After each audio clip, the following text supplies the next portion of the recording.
சிவதந்தை ஞான வைரத்துளிகள், இனிமையான குழந்தைகளே, இப்பொழுது நீங்கள் ஈசுவரிய குழந்தைகள். உங்களிடம் எந்த ஒரு அசுர குணமும் இருக்கக்கூடாது. தன்னை முன்னேற்றிக் கொள்ள வேண்டும். நாம் சொர்க்கவாசியாக, உலகத்திற்கே அதிபதியாக மாறிக்கொண்டிருக்கிறோம். தந்தையை நினையுங்கள். தன்னை ஆத்மா என உணருங்கள். ஆத்மாவில் அரை கல்பமாக அசாந்தி இருக்கிறது.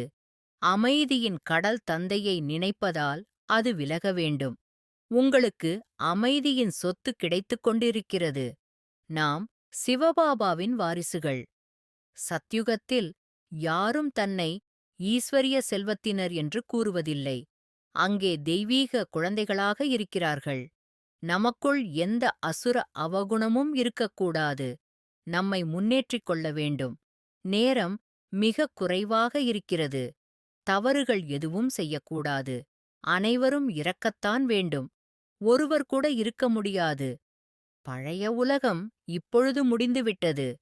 அழிவதற்கு முன்பாக முழுமையாக முயற்சி செய்ய வேண்டும். இறை தந்தையின் குழந்தைகள் என்றால் நாம் ஏன் துக்கப்பட்ட வேண்டும்? பாபாவிற்கு குழந்தைகளைத் தவிர நினைப்பதற்கு வேறு யாரும் இல்லை. எல்லையற்ற தந்தையின் சொத்துக் குழந்தைகளாகிய நீங்கள் மட்டுமே. அனைத்து ஆத்மாக்களும் அவருடைய சொத்தாகும். கர்மேந்திரியங்கள் சஞ்சலம் அடையாத அளவிற்கு வசப்படுத்த வேண்டும். சத்யுகத்தில் அனைத்து கர்மேந்திரியங்களும் வசத்தில் இருக்கிறது. எந்த கர்மேந்திரியத்தின் சஞ்சலமும் ஏற்படுவதில்லை. எந்த அழுக்கான விஷயமும் கிடையாது. பாபா கூறுகின்றார், கர்மேந்திரியங்களை வசப்படுத்த வேண்டும். நன்கு முயற்சி செய்ய வேண்டும். நேரம் மிகக் குறைவாக இருக்கிறது. நிறைய காலம் சென்றுவிட்டது. மிகக் குறைவாகவே இருக்கிறது. சுயதர்ஷன சக்கரதாரி ஆவதால் சக்கரவர்த்தி ராஜா ஆகிறீர்கள். நடைமுறையில் அனுபவம் அடைந்துள்ளீர்கள். இப்போது குழந்தைகளாகிய உங்களுக்கு தந்தை ஸ்ரீ ஸ்ரீயின் ஸ்ரீமத் கிடைக்கிறது. உங்களை சிரேஷ்டமாக மாற்றுகிறார். பாபா சொல்வதை ஏற்கவில்லை என்றால் பிறகு மாறவே முடியாது. ஆத்மாதான் படிக்கிறது. ஆத்மாவின் ஞானம் கூட பரமாத்மா பாபாதான் வந்து கொடுக்கிறார். அந்தர்முகி ஆத்மாக்கள் அனுபவியாக இருக்கின்றார்கள். 1. கண்களின் பாஷை. 2. பாவனையின் பாஷை. சங்கல்பத்தின் பாஷை. இந்த 3 விதமான பாஷைகள் ஆன்மீக யோகி வாழ்க்கையின் பாஷைகளாகும். இந்த 3 பாஷைகளின் மூலம் அனைத்து ஆத்மாக்களையும் அனுபவம் செய்விக்க முடியும். நல்லது. சிவதந்தை தந்த வரதான நினைவின் பிராப்தி. Manifestation of this day. ஓம் சாந்தி.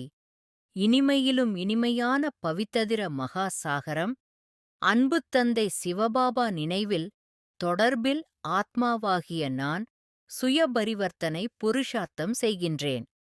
பரம பரிசுத்த நினைவிலிருந்து தேக உணர்வை முழுமையாக நீக்குவதில் சகஜமான அனுபவம் கிடைத்துள்ளது.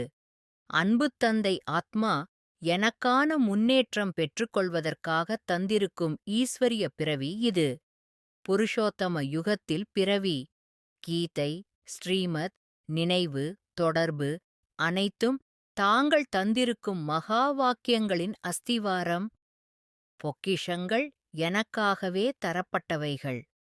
அவகுணங்களை அம்ச வம்சங்களுடன் தந்தையிடம் கொடுத்து முழுவதுமாக விட்டு விலகி பாபாவின் தெய்வீக குணங்களை, பண்புகளை என்னுள் நிரம்பப் பெற்றுக்கொண்டு உயர்ந்த நிலை கொள்வதற்கு தந்தையால் எனக்கு அளிக்கப்பட்டிருக்கும் அற்புதமான காலமும் அதிசயமான சமயமும் இதுதான். புரிந்துணர்ந்து பயிற்சியும் செய்து காலத்தை என்னுடையதாக்கிக் கொள்ள வேண்டும் என்பது தந்தை தந்திருக்கும் கட்டளை வழிமுறையாக உள்ளது. எனது எல்லையற்ற தந்தையின் எல்லையற்ற சொத்து நான்.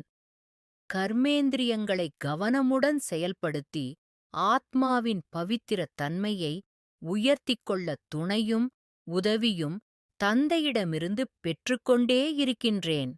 அனுபவங்கள் ஆத்மா பிரகாசம் கொள்வதை உறுதிப்படுத்துகிறது. தந்தை ஆத்ம ஞானத்தை தந்திருக்கின்றீர்கள். நினைவின் பலத்தினால் இந்திரியங்களின் பரிவர்த்தனை அடைந்து தந்தை விருப்பப்படி சிரேஷ்டம் மிகுந்த சுயராஜ்ய அதிகாரியாக அன்பின் ஆதாரத்தில் வாழ்ந்து வருகின்றேன். ஞானத்தின் மகிமைகள், சத்தியத்தை உணர்ந்து உள்நோக்குப் பார்வையில் நன்மை தருகின்ற மாற்றங்களை என்னுள் உயர்த்தி வருகின்றேன். கல்யாணக்காரி உணர்வை ஏற்றுக்கொண்டு சதா இரக்கம் கருணையோடு அன்புடனும் பணிவுடனும் உயர்ந்த காரியங்களை செயல்படுத்துகின்றேன். பொறுப்புணர்வுடன் பக்குவம் நிறைந்த பண்புகளை வெளிப்படுத்துகின்றேன். அனைத்து ஆத்மாக்களின் ஆசீர்வாதங்களும் சுப பாவனை சுப விருப்பங்கள் வழியாகப் பெற்றுக்கொண்டும் இருக்கின்றேன். உள்முகமாக இயக்கம் பெற்றிருக்கும் எனது கண்களின் பாஷை, பாவனையின் பாஷை, சங்கல்பத்தின் பாஷை ஆன்மீக யோகி வாழ்க்கையை அனுபவிக்கின்றது. எனது என்பது அனைத்துமே என் தந்தை மட்டும்தான் என்கின்ற மனநிலை, புத்தியின் நிலை, ஆத்ம நிலை உன்னதமாக வளர்ந்து இருக்கின்றேன். ரமணீகரமாக அன்புடன் அனைத்தும் தந்த வள்ளல் சிவபாபாவுக்கு அநேக கோடி அன்பு நினைவுகளும் நன்றிகளும் சமர்ப்பிக்கிறேன். நல்லது. மன்மனாபவ.